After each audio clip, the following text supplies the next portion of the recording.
ओम मुनित्रयं नमस्कृत्य दुक्तिः परिभाव्य च वैयाकरणसिद्धान्तकौमुदीयं विरच्यते। सर्वेभ्यः श्रोतृभ्यः नमः। अस्माभिः गतपाठे यद्यत् पठितं तद् एकवारं स्मरामः। वयं वैयाकरणसिद्धान्तकौमुदी इत्याख्यस्य ग्रन्थस्य तद्धितप्रकरणे भवामः। तत्रापि तस्य प्रथमं प्रकरणम् अपत्याधिकारप्रकरणम्। अपत्याधिकारप्रकरणे अपि अपत्यादिविकारान्तार्थसाधारणप्रत्ययविषये अस्माभिः पठ्यमानं वर्तते। अस्य तृतीयः पाठः गतपाठः प्रवृत्तः। तस्मिन् पाठे वयं तत्र अश्वपत्यादिभ्यश्च इति सूत्रस्य द्वित्राणि उदाहरणानि साधितवन्तः। आश्वपतं, गाणपतम् इत्यादीनि। ततश्च तस्य एव उदाहरणेषु अस्माभिः तद्धितेष्वचामादेः इत्यस्य सूत्रस्य तत्र प्रवृत्तिः कृता, नाम आदिवृद्धिविधानम् उदाहरणेषु दृष्टा। ततश्च तत्र द्वितीयादित्यपत्युत्तरपदाण्यः इति सूत्रस्य उदाहरणं दृष्टं, प्राजापत्यम् इति। ततः काशिकाकारेण उक्तं वचनं यमाच्च इति वक्तव्यं, नाम अपत्यादिषु अर्थेषु यम इत्यस्मादपि ण्य इति प्रत्ययः वक्तव्यः इत्यर्थः। ततश्च परं तत्रैव वार्तिकं पठितं, देवाज्ञञ् इति। तत्र ञै ऐ इति प्रत्ययद्वयं भवति। तत्र रूपद्वयस्य सिद्ध्यर्थम् अत्र पृथक्तया पदद्वयं नैव। ततः अपि पूर्वं पृथिव्या ज्ञायौ इति वार्तिकं पठितं, तस्य उदाहरणद्वयं। ज्ञाप्रत्ययपक्षे पार्थिवा इति रूपं, तत्र अयप्रत्ययपक्षे पार्थिवी इति रूपं भवति स्त्रीलिङ्गे। प्रत्ययद्वयस्य प्रयोजनाय स्त्रीलिङ्गोदाहरणं दत्तम्, अन्यथा पुल्लिङ्गे अथवा नपुंसकलिङ्गे अपि उदाहरणानि सम्भवन्ति। तदनन्तरं देवाज्ञञौ इति वार्तिकं पठितं, वार्तिकस्य उदाहरणद्वयं साधितं। ञञ् पक्षे दैव्यम्, अयपक्षे च दैवम् इति रूपं साधितं।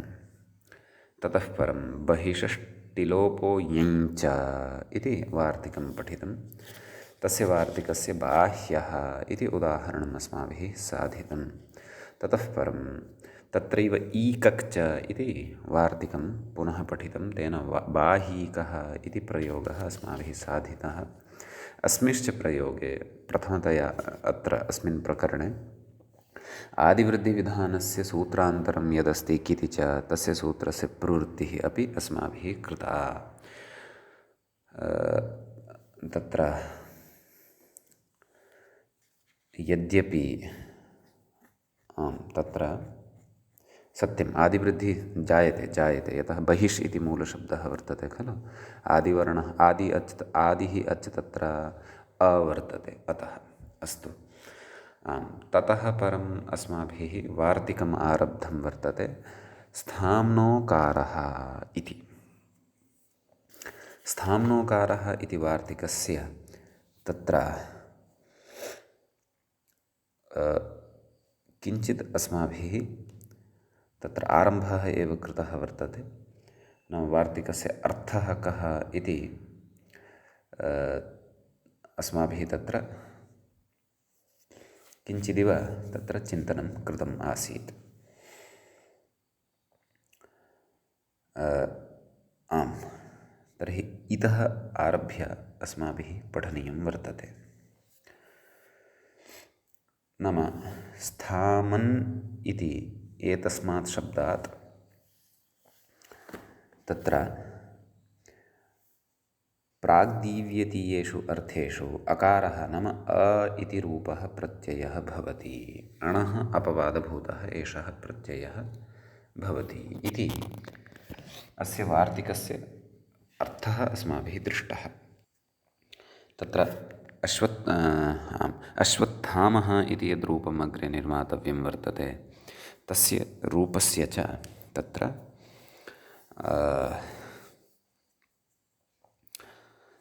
विग्रहः अपि अस्माभिः दृष्टः। आरम्भः कृतः आसीत् अश्वस्य इव स्थाम नाम स्थितिः यस्य इति विग्रहः कृतः इति एतावान् विषयः अस्माभिः प्रवृत्ते पाठे पठितः।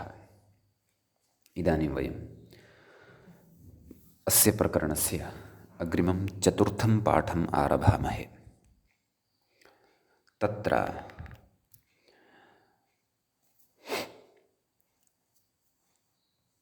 अश्वस्य इव स्थाम स्थितिः, स्थाम नाम स्थितिः, यस्य इति विग्रहः। अश्वस्य इव स्थाम यस्य सः कः भवति? अश्वत्थामा भवति। समीचीनम्। अश्वत्थामन् इति नकारान्तः शब्दः भवति। शर्मन् इति शब्दवत् रूपाणि भवन्ति पुल्लिङ्गे। पुल्लिङ्गे अयं शब्दः प्रयुज्यते। ततः अग्रे उच्यते अश्वत्थाम्नः अपत्यम् इत्यस्मिन् अर्थे अथवा तत्र जातः इत्यादिषु अर्थेषु, नाम तदेव प्राग्दीव्यतीयाः अर्थाः ग्राह्याः। एवं खलु इति विग्रहः भवति। एतादृशविग्रहे तत्र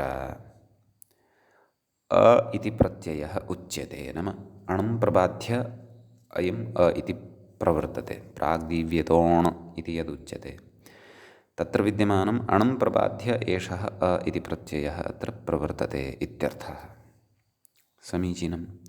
अग्रे कथयति प्रत्ययविधित्वेपि भाष्ये उदाहरणात् तदन्तविधिः।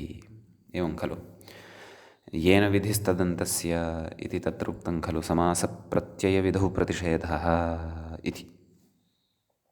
एवं खलु अतः एव सौत्रनाडायनः इति न भवति, परन्तु सौत्रनाडिः इत्येव भवति इति नडादिभ्यः फक् इति इत्यादि पुरस्कृत्य अस्माभिः तत्र पठितं खलु। तर्हि प्रकृते अपि वार्तिकेन तु स्थाम्नः एव इति प्रत्ययः खलु उच्यमानः वर्तते। कथं स्थामनन्तात् स्थामन् इति शब्दान्तात् कथम् अत्र अप्रत्ययः विधीयते? स्थामन् शब्दान्तश्च अश्वत्थामन् इति शब्दः भवति खलु। अतः कथं तदन्तात् अत्र प्रत्ययः? प्रत्ययविधौ तदन्तविधेः प्रतिषेधः पूर्वम् उक्तः एव अस्ति खलु इति चेत् सत्यं, परन्तु तत्र समाधानम् उच्यते। किमुच्यते? तदेव नाम प्रत्ययविधित्वेपि भाष्ये उदाहरणात् तदन्तविधिः। नाम प्रत्ययविधिः अस्ति अत्र अङ्गीकुर्मः, निषेधोऽपि प्रवर्तते अङ्गीकुर्मः, परन्तु ऋषिवचनसामर्थ्यात् अत्र तदन्तविधिः अस्ति इति ज्ञातव्यं। नाम तदन्तविधिः अत्र विवक्षितः प्रयोगं दृष्ट्वा। प्रयोगश्च भाष्ये वर्तते। भाष्ये अयं प्रयोगः उदाहृतः भवति, उदाहृतः अस्ति। अतः भाष्ये उदाहृतत्वात् अत्र तदन्तविधिः स्वीकर्तुं शक्यते, नास्ति क्लेशः इति। यतः प्रयोगं दृष्ट्वैव खलु एते नियमाः अथवा इमाः परिभाषाः। तत्र प्रयोगः साक्षात् भाष्यकारेण क्रियमाणः एव वर्तते। अतः तं प्रयोगं पुरस्कृत्य एव प्रत्ययविधौ तदन्तविधिः न भवति इति निषेधस्य अत्र अप्रवृत्तिं कुर्मः इत्यर्थः। भवतु नाम अग्रे किं कथयति तत् पश्यामः। अश्वत्थामन् शब्दात् अकारप्रत्यये न स्तद्धिते इति टिलोपः। समीचीनम्। अर्थः उक्तः तेषु अर्थेषु अश्वत्थामन् इत्यस्मात् अ इति प्रत्ययः अश्वत्थामन् नस्तद्धिते नान्तस्य भस्य टेर्लोपः स्यात् तद्धिते परतः इति अस्माभिः समासप्रकरणे सूत्रं पठितं। तेन अत्र अश्वत्थामन् इत्यत्र विद्यते यः अन् इति टिभागः तस्य लोपः भवति। अतः अश्वत्थाम अश्वत्थाम इति सु सस्यऋत्विसर्गे सति अश्वत्थामः इति प्रयोगः सिद्ध्यति। समीचीनम्। अग्रे कथयति अणितु आदिवृद्धिः स्यात् इति। नाम अणिपरतस्तु आदिवृद्धिः अत्र निश्चयेन स्यादेव इति। अतः परन्तु तथा अण यदि स्यात् तर्हि तु आश्वत्थामः इति प्रयोगः स्यात्। आश्वत्थामः नापेक्षितः अश्वत्थामः अपेक्षितः इति कृत्वा तत्र अकारप्रत्ययः एतेन वार्तिकेन विधीयते इति अर्थः। समीचीनम्। अग्रे उच्यते ननु उदःपरत्वाभावात् कथमिह सकारस्य थकारः इत्यत आह। नाम तत्र उद् स्थानम् इत्यत्र अस्माभिः सन्धिप्रकरणे पठितं यत् उदस्थास्तम्भोः पूर्वस्य इत्यनेन सूत्रेण तत्र पूर्वसवर्णत्वकार्यं कृत्वा पूर्वसवर्णादेशविधानेन तत्र थकारः लभ्यते परतः। तत्रापि आदेः परस्य तस्मादित्युत्तरस्य आदेः परस्य इत्यादिभिः परिभाषाभिः तत्र उत्थानम् इति रूपं निर्मीयते। परन्तु तादृशथकारलाभस्तु यदि उदः परतः स्थाशब्दः भवति तदैव खलु। अत्र तु उदः परतः स्थाशब्दः नास्ति अश्वत्थामा इत्यादि प्रयोगेषु अथवा अश्वत्थामः इत्यत्र। अतः कथम् अत्र थकारलाभः स्यात् तदर्थं तत्र उपायः उच्यते इत्यत आह। किमाह पृषोदरादित्वादिति मूले पश्यन्तु पृषोदरादित्वात् सस्यतः इति। एवं किल। नाम किं पूर्वं किमुक्तं ननु उदः परत्वाभावात् कथमिह सकारस्य थकारः। समीचीनं समीचीनम्। आम् तर्हि परतः विद्यमानः यः सकारः वर्तते स्थामः इत्यस्य सकारः तस्य थकारः कथम् इति। यतः आदौ तत्र थकारः भवति तदनन्तरं चर्त्वेन तत्र तकारः लभ्यते। अतः अन्तिमां स्थितिं ज्ञापयन् अस्ति। नाम पृषोदरादित्वात् सस्य तः नाम अत्र विद्यमानः यः अत्र थकारस्यापि अपेक्षा नास्ति। साक्षात् पृषोदरादित्वादेव स्थाम इत्यस्य यः थकारः वर्तते तस्य साक्षात् तकारम् एव कुर्मः। अतः पृषोदरादिगणश्च अस्माभिः पठितः एव। पृषोदरादीनि यथोपदिष्टम्। अतः शिष्टप्रयोगः कस्यचित् शिष्टस्य नाम एव इदं वर्तते। शिष्टप्रयोगत्वात् पृषोदरादिगणे अन्तर्भावत्वात् अत्र अस्य सकारस्य तकारः वक्तव्यः इति। अतः तत्र तथा साक्षात् नाम यथा उदस्थास्तम्भोः पूर्वस्य इत्यत्र पूर्वसवर्णत्वेन सकारस्य थकारः भवति पुनः चर्त्वेन तकारः भवति तादृश प्रक्रियायाः अपि अपेक्षया अत्र साक्षात् वयं सकारस्य तकारं कर्तुं शक्नुमः पृषोदरादिगणपाठसामर्थ्यात्। समीचीनम् इति तत्र इदम् उदाहरणं।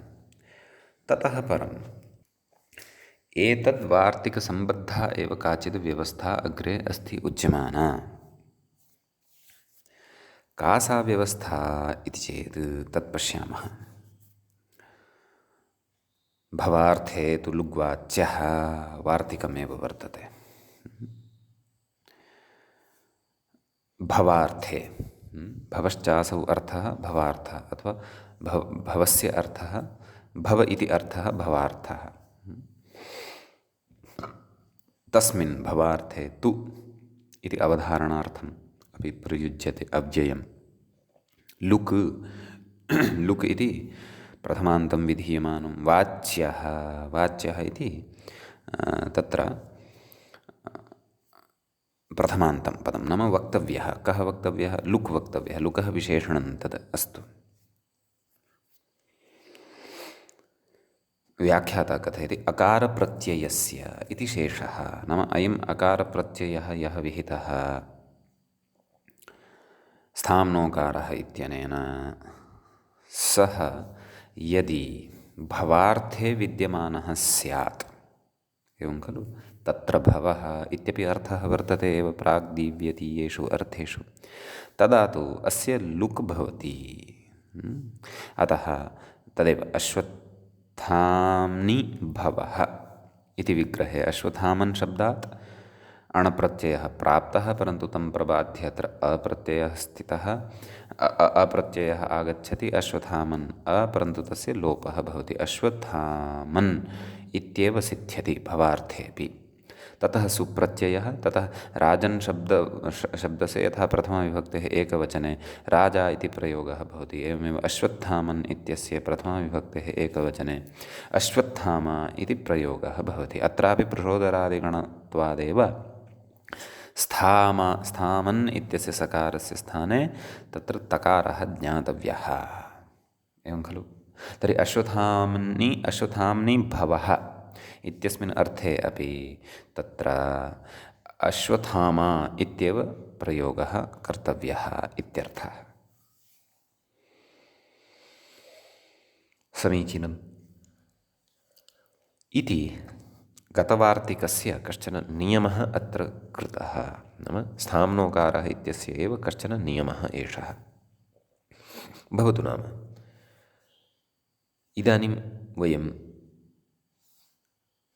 अग्रिमं वार्तिकं पठामः। अग्रिमे वार्तिके किमुच्यमानम् अस्ति तत् पश्यामः।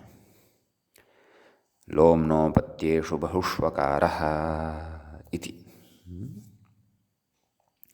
तत्र लोम्नः इति पञ्चमी विभक्तेः एकवचनं भवति, यथा स्थाम्नः इत्यत्र आसीत्, लोमन् इति नकारान्तशब्दः भवति। अपत्येषु तत्र सप्तमी विभक्तेः एकवचनं भवति, बहुषु इदमपि सप्तमी विभक्तेः एकवचनं भवति, अपत्येषु इत्यस्य विशेषणं भवति, नाम बहुषु अपत्येषु अकारः, नाम अ इति प्रत्ययः, प्रथमान्तं पदमिदम् अकारः, नाम अ इति प्रत्ययो भवति इत्यर्थः। समीचीनम्। ततः तदेव वार्तिकस्य अर्थः उच्यमानः वर्तते। व्याख्यातारं पश्यन्तु। लोमन् शब्दात् बहुषु अपत्येषु वाच्येषु अकारप्रत्ययः वक्तव्यः इत्यर्थः। समीचीनं। नाम एकस्मिन् अपत्ये विवक्षिते न च द्वयोः अपत्ययोः विवक्षितयोः, परन्तु बहुषु अपत्येषु विवक्षितेषु अथवा बहुषु अपत्येषु वाच्येषु अ इति प्रत्ययः भवति इति। समीचीनम्। अग्रे कथयति बाह्वात् बाह्वादियोपवादः बाह्वादिभ्यश्च इति सूत्रमग्रे पठिष्यते। तस्मिन् सूत्रे केचन शब्दाः पठिताः, बाह्वादिगणः एव कृतः वर्तते। तेभ्यः अपत्यादिषु अर्थेषु इञ इति प्रत्ययः भवति। समीचीनम्। अतः तथा चेत् अत्र उड्लोमाः इति यः प्रयोगः अस्माभिः साधनीयः वर्तते, तस्य प्रयोगस्य सिद्धिर्न स्यात्, एवं खलु। अत्रैव किञ्चिदेव अग्रे गत्वा वयं तत् नाम सूत्रं पठिष्यामः। बाह्वादिभ्यश्च, बाहु इत्येवमादिभ्यः शब्देभ्यः अपत्यार्थे इञ प्रत्ययः भवति। अपत्याधिकारप्रकरणे वयं तत् सूत्रम् अचिरेण एव पठिष्यामः। तत्र च लोमन् शब्दः पठितः। अतः तस्य अयम् अपवादभूतः भवति इदं वार्तिकम्। अतः एकवचने इञ एव अपेक्षितः इति स्मरन्तु, द्विवचने अपि इञ एव अपेक्षितः, परन्तु बहुवचने तु इञ न अ अपेक्षितः इत्यर्थः। अतः कः प्रयोगः तत्र भवति? उडुलोमाः इति प्रयोगः भवति। अस्तु, प्रयोगं साधयामः। किं कथयति? उडुलोमा इति उडूनि नक्षत्राणि, उडूनि अर्थात् नक्षत्राणि, उडू उडूनि एव, उडु उडुनी उडु उडुनी उडूनि एवं रीत्या रूपं भवन्ति, मधुशब्दवत् रूपं भवति। अस्तु, उडूनि नक्षत्राणि तानि इव लोमानि यस्य, नाम उडूनि नक्षत्राणि इव लोमानि यस्य सः उडुलोमाः इति, क्षन्तव्य, सः उडुलोमा इति तावदेव। राजन् इति शब्दः यथा भवति तद्वत् प्रथमाविभक्तेः एकवचने उडुलोमा उडुलोमानौ उडुलोमानः यथा शर्मन् शब्दस्य रूपाणि भवन्ति किल, तद्वत्। तस्य अपत्यम् इति विग्रहः, नाम उडुलोम्नः अपत्यम् इति विग्रहः इत्यर्थः। अतः तत्र अग्रे अत्र उच्यमानं वर्तते, केवलस्य लोम्नः अपत्यययोग असम्भवात् प्रत्ययविधित्वेपि तदन्तविधिः। अत्रापि तादृशः एव विचारः। प्रत्ययविधौ तदन्तविधिः, प्रत्ययविधौ तदन्तविधेः प्रतिषेधः, समासप्रत्ययविधौ प्रतिषेधः इति खलु उक्तम् अस्माभिः संज्ञाप्रकरणे पठितं। तर्हि साक्षात् तथैव अत्र विचारः वर्तते, नाम तादृशी समस्या वर्तते, या समस्या स्थाम्नोकारः इत्यत्र आयाता, परन्तु तत्र तु अस्माभिः भाष्यप्रयोगात् तदन्तविधिः भवति इति समाधानं कृतम्। अत्र तु भाष्यप्रयोगः तादृशः नास्ति, अतः तत्र युक्तिः आश्रीयते। का युक्तिः? सा युक्तिः व्याख्यात्रा उच्यमाना वर्तते। का? नाम केवलस्य लोम्नः अपत्ययोग असम्भवात्, नाम लोम्नः एव केवलस्य लोम्नः अपत्यं भवितुमर्हति वा? न खलु। लोम्नः अपत्यं न भवितुमर्हति। लोमन् तदेव शरीरे विद्यमानः कश्चन अवयवविशेषः, अथवा तत्र तुलना च अत्र क्रियमाणा वर्तते, उपमा वर्तते। उडूनि इव नक्षत्राणि लोमानि यस्य, बहुव्रीहिसमासद्वारा उडुलोमन् इति शब्दः साध्यते। तस्मात् सः तु कश्चन अन्यः अस्ति, अतः तस्य अपत्यम् इति अर्थः उच्यते।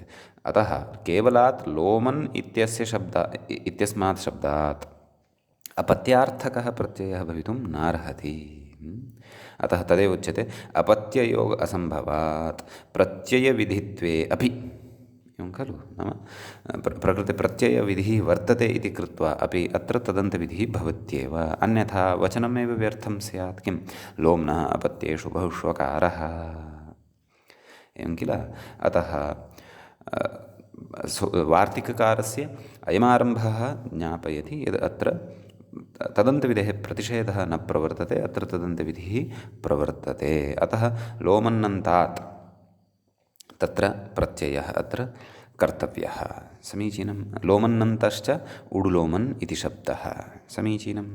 अस्तु, तर्हि उडुलोमन् इत्यस्मात् बहुवचने अकारप्रत्ययः, बहुत्वविवक्षायामेव अकारप्रत्ययः इति।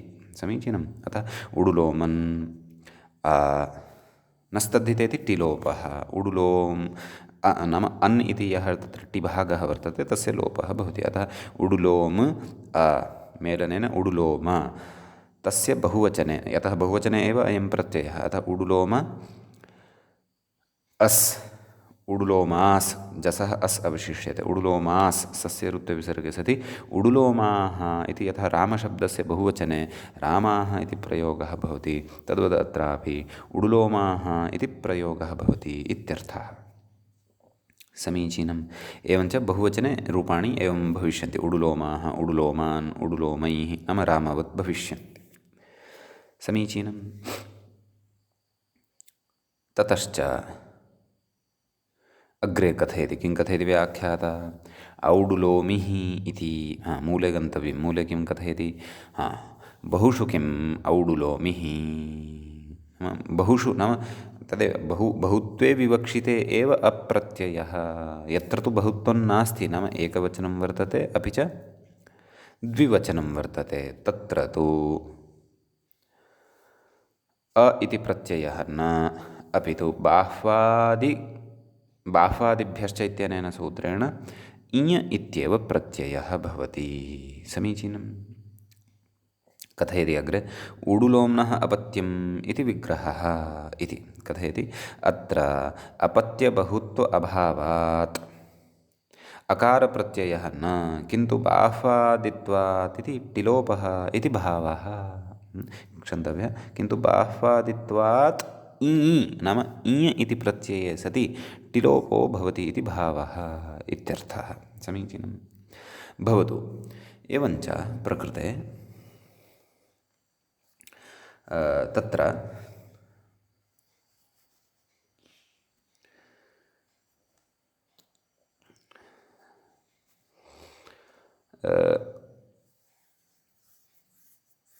साधयामः रूपम् उडुलोमन् इत्यस्मात् एकवचने इञ प्रत्ययः।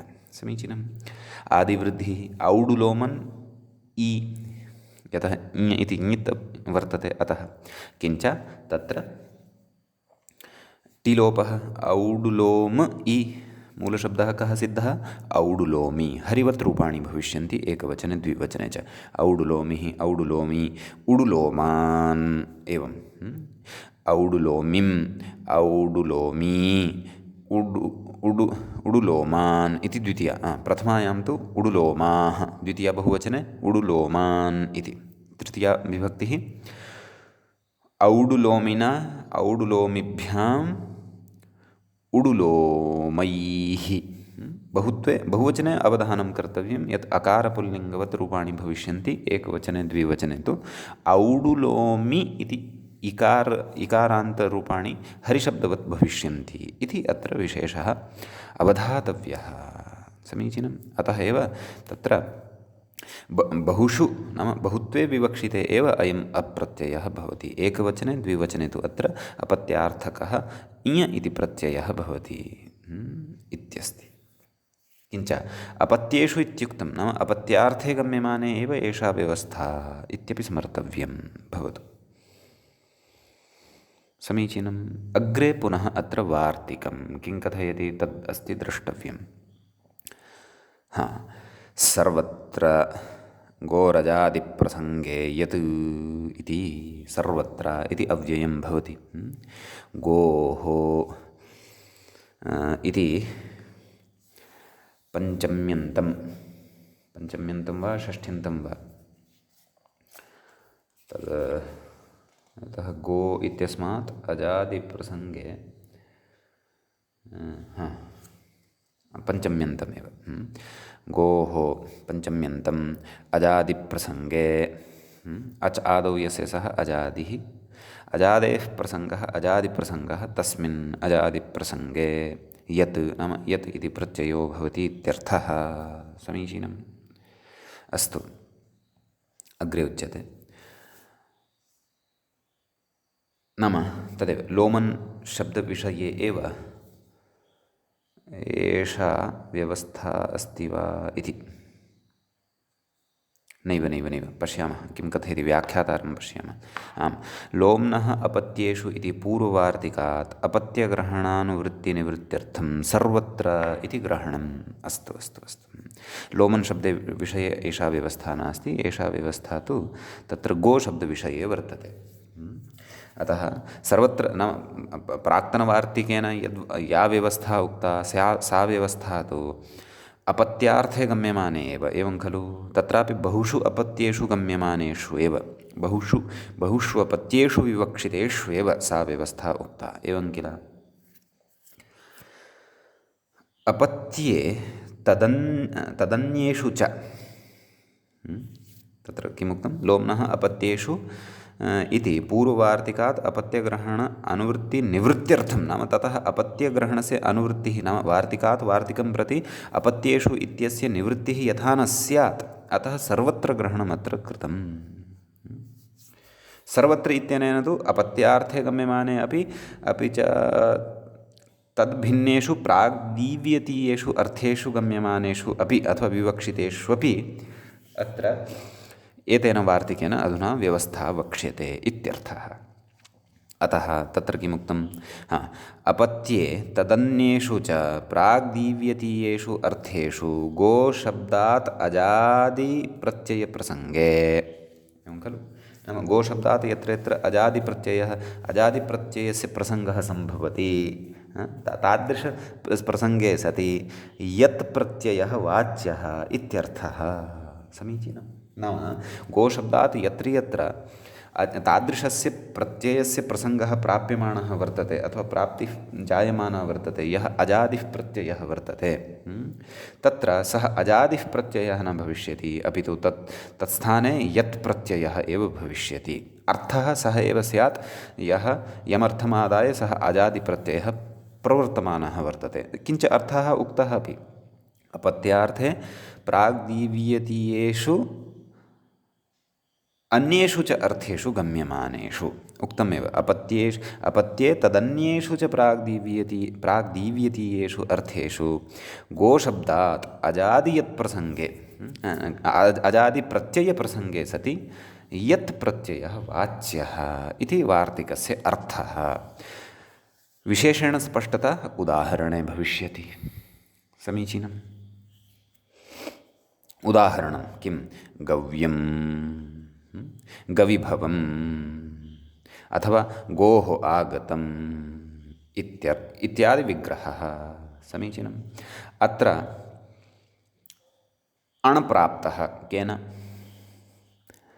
प्राग्दीव्यतोण् इत्यनेन नाम प्राग्दीव्यतीयेषु अर्थेषु तत्र अपत्यार्थोऽपि भवति गविभवम् इत्यादयः अर्थाः अपि भवन्ति अतः तेषु अर्थेषु अण्प्राप्तः परन्तु अण् कीदृशः अजादिः तस्य कः अवशिष्यते व्यपदेशीवद्भावेन सः एव स्वस्य आदिः भवति समीचीनम् अतः अण् प्राप्तः परन्तु सः अजादिः खलु अतः अजादिप्रत्ययस्य प्राप्तौ सत्यां वार्तिके उक्तं खलु अजादिप्रसङ्गे नाम तस्य अर्थः एवम् अवगन्तव्यः नाम अजादिप्रत्ययः यः प्राप्यमाणः वर्तते गोशब्दात् तस्य प्रसङ्गे सति तत्र सः अजादिप्रत्ययः न परन्तु यत् प्रत्ययः अपेक्षितः अतः अत्र अणं प्रबाध्य यत् प्रवर्तते समीचीनम् अतः गो य वान्तो इ प्रत्यये इत्यनेन प्रकृते तत्र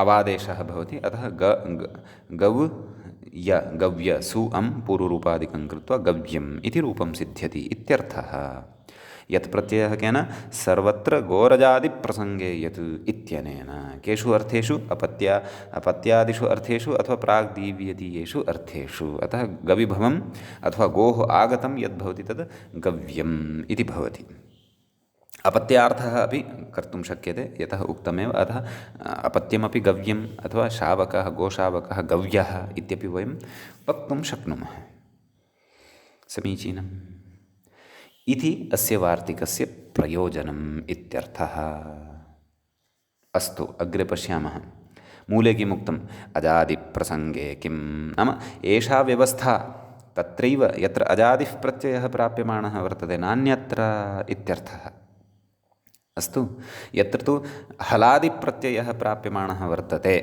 गोशब्दात् अथवा हलादिप्रत्ययस्य प्रसङ्गः यत्र वर्तते तत्र तु यत् न तत्र तु सः हलादिप्रत्ययः एव भविष्यति इत्यर्थः तर्हि तस्य उदाहरणं प्रस्तौति किं गोभ्यः हेतुभ्यः आगतं मूले पश्यन्तु गोभ्यः हेतुभ्यः आगतं गोरूप्यं गोमयम् इति उदाहरणद्वयं प्रस्तुतं तर्हि अत्र कथं कः सः प्रत्ययः यः हलादिप्रत्ययः प्राप्तः गोशब्दात् तत् पश्यामः तत् कथयति अग्रे हेतुमनुष्येभ्योऽन्यतरस्यां रूप्यः इति किञ्चन सूत्रं वर्तते तेन सूत्रेण अत्र रूप्य इति प्रत्ययः भवति समीचीनम् हेतुमनुष्येभ्योऽन्यतरस्यां रूप्यः तदेव चतुर्थाध्यायस्य तृतीयपादस्य 81तमं सूत्रं भवति सूत्रं कथयति हेतुभ्यः मनुष्येभ्यश्च नाम हेतुवाचकात् मनुष्यवाचकाच्च अन्यतरस्यां नाम विकल्पेन रूप्यप्रत्ययः भवति ततः आगतः इत्यस्मिन् अर्थे समीचीनम् अतः तदेव विग्रहः कृतः एव खलु गोभ्यः हेतुभ्यः आगतं गोरूप्यम् इति नाम हेतुरूपाः सन्ति ये गावः तेभ्यः आगतं यत्किमपि तद् गोरूप्यं भवति इत्यर्थः। अतः अत्र गोशब्दात् रूप्य इति प्रत्ययः भवति। इदञ्च सूत्रम् अग्रे पठिष्यते। रूप्य इति प्रत्ययः भवति। स च प्रत्ययः स च प्रत्ययः यः वर्तते सः अजादिः नास्ति। तस्य आरम्भे तु रेफः अस्ति, सः भवति हल्। अतः प्रकृते सर्वत्र गोरजादिप्रसङ्गे यत् इत्यस्य प्रवृत्तिः भवितुं नार्हति। यतः अस्य वार्तिकस्य अपेक्षा तु अजादित्वं वर्तते, अजादित्वं तस्य स्यात् इति। अतः प्रकृते यत् प्रत्ययः तस्य स्थाने न भवति, परन्तु रूप्यप्रत्ययः एव तत्र तिष्ठति। अतः गोरूप्य इत्यस्मात् सु पूर्वरूपादिकं विधाय गोरूप्यम् इति रूपं सिद्ध्यति इत्यर्थः। समीचीनम्। एतादृशमेव एकम् अन्यदपि उदाहरणं दत्तं। किं?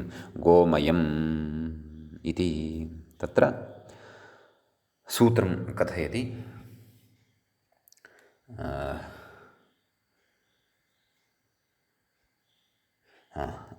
किं तत्र मयिड्वैतयोर्भाषायां किं कथयति? मयिड्वैतयोः, तत् समग्रं सूत्रमेवं भवति। मयिड्वैतयोर्भाषायां भक्ष्याच्छादनयोः, तच्च सूत्रं तदेव चतुर्थाध्यायस्य तृतीयपादे पठिष्यते अग्रे तद्धितेषु एव। अतः तदेव प्रकृतिमात्रात् मयट् वा स्यात् विकारावयवयोः इति तस्य अर्थः। नाम विकारादिषु अर्थेषु अग्रे सः प्रत्ययः तेन सूत्रेण मयट् इति प्रत्ययः विधास्यते। अतः प्रकृते गोशब्दात् मयट् इति प्रत्ययः भवति। कथयति एषः मयड्वैतयोः इति रूप्यमयटौ, नाम एतेन रूप्यप्रत्ययोऽपि भवति, अपि च मयट् इति प्रत्ययोऽपि भवति। अस्तु, तर्हि तत्र नाम प्रकृते गो मयट्, मयटः मय इति अवशिष्यते, गो मय इति। एषः च मयट् इति यः प्रत्ययः सः अजादिः नास्ति, सः तु हलादिः वर्तते। अतः सर्वत्र गोरजादिप्रसङ्गे यत् इति अस्य प्रवृत्तिः अत्र न भवति। मय इति तथैव तिष्ठति। अतः गोमयम् इति रूपं सिद्ध्यति, मूले उक्तं। समीचीनम्। अग्रे कथयति व्याख्याता। हलादित्वात् नैतयोः यत् प्रत्ययो बाधकः इति भावः। नाम रूप्य इति प्रत्ययस्य मयट् इति च प्रत्ययस्य हलादित्वं वर्तते। अतः अनयोः यत् इति प्रत्ययः बाधकः न भवति इत्यर्थः। समीचीनम्। अपि तु सः तु अजादिप्रत्ययः यः प्राप्यमाणः भवति तस्य एव बाधकः भवति। यथा अणः बाधः अस्माभिः गव्यम् इत्यत्र दृष्टः एव। समीचीनम्। इति तत्र एतावान् विशेषः अस्य वार्तिकस्य भवति। इतः परं वयम् इदानीं तत्र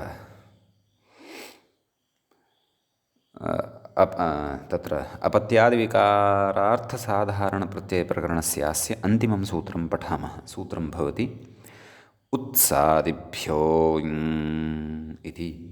इतः प्राक्तनं सूत्रं किं पठितम् अस्माभिः स्मरन्ति? इतः प्राक्तनं सूत्रम् अस्माभिः पठितं दित्यपत्युत्तरपदान्यः इति सूत्रं पठितं वर्तते। अष्टाध्याय्यां साक्षात् ततः अग्रे इदं सूत्रं वर्तते। उत्सादिभ्यः इति पञ्चमी विभक्तेः एकवचनं भवति। ऐ इति प्रथमा विभक्तेः एकवचनं भवति। उत्स आदौ येषां ते, अथवा उत्स इति आदिः येषां ते उत्सादयः, तेभ्यः उत्सादिभ्यः पञ्चमी विभक्तेः एकवचनं भवति। गणः एषः कश्चन उत्सादिगणः भवति। गणः वर्तते इति कृत्वा अस्माकं पाठपरम्परानुसारं वयम् अत्र एतत् गणगतान् शब्दान् एकवारं पठामः। गणः एवं भवति। भवतां पुरतः अपि यदि अस्ति, भवन्तः अपि पठन्तः भवन्ति अथवा शृण्वन्तः भवन्ति। अहम् एकवारम् अत्र विद्यमानानां सर्वेषामपि शब्दानां पाठं करोमि। उत्स, उदपान, विकर, विनद, महानद, महानस, महाप्राण, तरुण, तलुन, बष्कयासे, पृथिवी, धेनु पंक्ति जगति त्रिष्टुप् अनुष्टुप् जनपद भरत उशीनर ग्रीष्म पीलकुण उदस्थानदेशे इति एकं तत्र गणसूत्रमपि वर्तते। अग्रिमः शब्दः पृषदंश भल्लकीय रथन्तर मध्यन्दिन माध्यन्दिने शाखाया वर्तते खलु तत्सम्बद्धः शब्दः अपि वर्तते। मध्यन्दिन बृहत् महत् सत्त्वत् कुरु पञ्चाल इन्द्र इन्द्रावसान उष्णिः ककुभ सुवर्ण देव ग्रीष्मादच्छन्दसि ग्रीष्मात् अछन्दसि इति किमपि तत्र सूत्रं गणसूत्रमेव स्यात् ज्ञास्यते अग्रे इति उत्सादिः नाम अयम् उत्सादिगणः वर्तते इत्यर्थः। समीचीनम्। अस्तु तत्र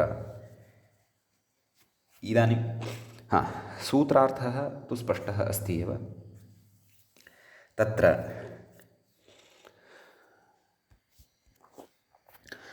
उत्सादिगणे पठिताः ये शब्दाः भवन्ति तेभ्यः शब्देभ्यः ऐ इति प्रत्ययः भवति प्राग्दीव्यतीयेषु अर्थेषु विवक्षितेषु इति अर्थः। समीचीनं। व्याख्याता तदेव कथयति प्राग्दीव्यतीयेषु अर्थेषु इति शेषः कथयति अग्रे। अणियाद्यपवादः नाम प्राग्दीव्यतोण् इत्यनेन अथवा इञ इत्यादयः ये अग्रे प्रत्ययाः विहिताः तेषाम् अपवादः अयं भवति कः ऐम् इति। समीचीनम्। अस्तु अग्रे किं कथयति। अग्रे कश्चन अन्यः विषयः वयम् उदाहरणं साधयामः। औत्सः उत्सेभवः। औत्सः नाम उत्सः नाम प्रपातविशेषः। जलस्य धारा पतति खलु उन्नतक्षेत्रात् अधः सः प्रपातविशेषः उत्सः इति उच्यते। अतः तस्मिन् भवः उत्से भवः यथा प्राग्दीव्यतीयेषु यः कोऽपि अर्थः स्वीकर्तुं शक्यते प्रसङ्गानुरोधेन।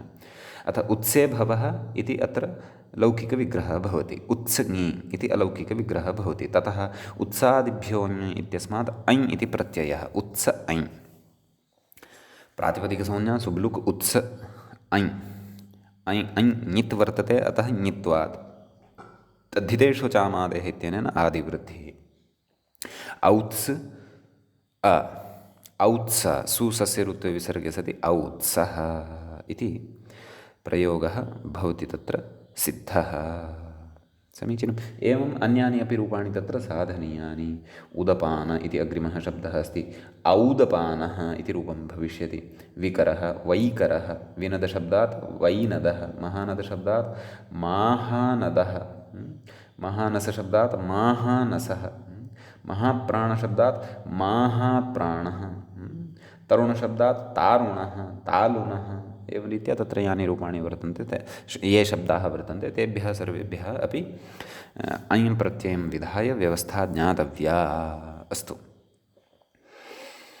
अग्रे किं कथयति व्याख्याता तत् पश्यामः। दृष्टं साम इति सूत्रे भाष्ये सर्वत्राग्निकलिभ्यां ढग्वक्तव्यः इति वार्तिकं पठितं। दृष्टं साम इत्यर्थे ततः अन्येषु अर्थेषु ढक् वक्तव्यः इति तस्य अर्थः नाम इति इत्यर्थः।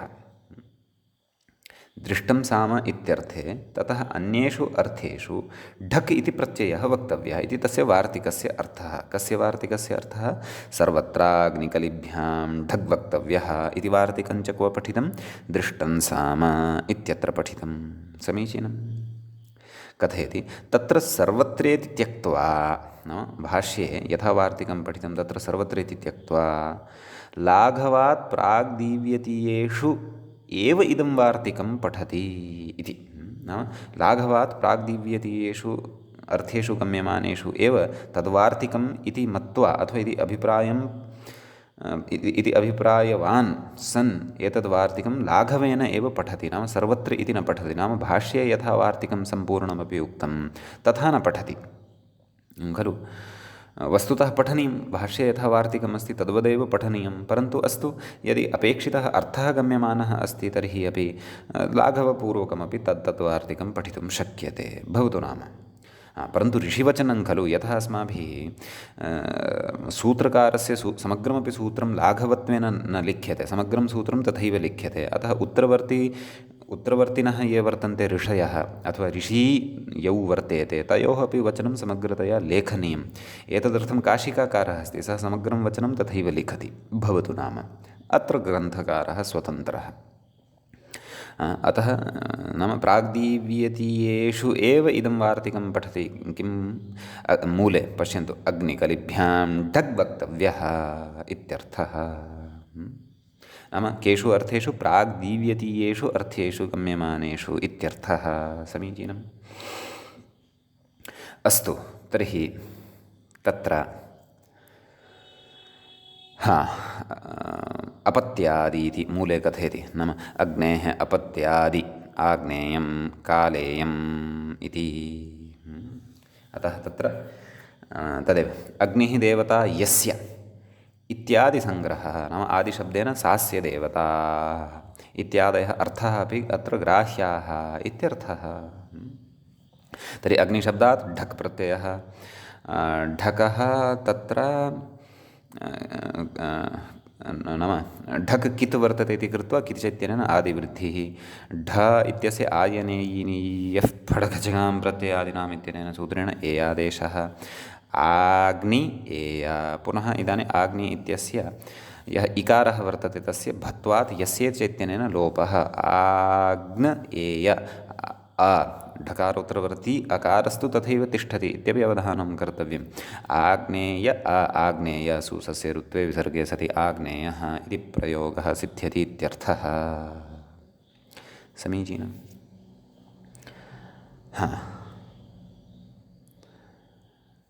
ततः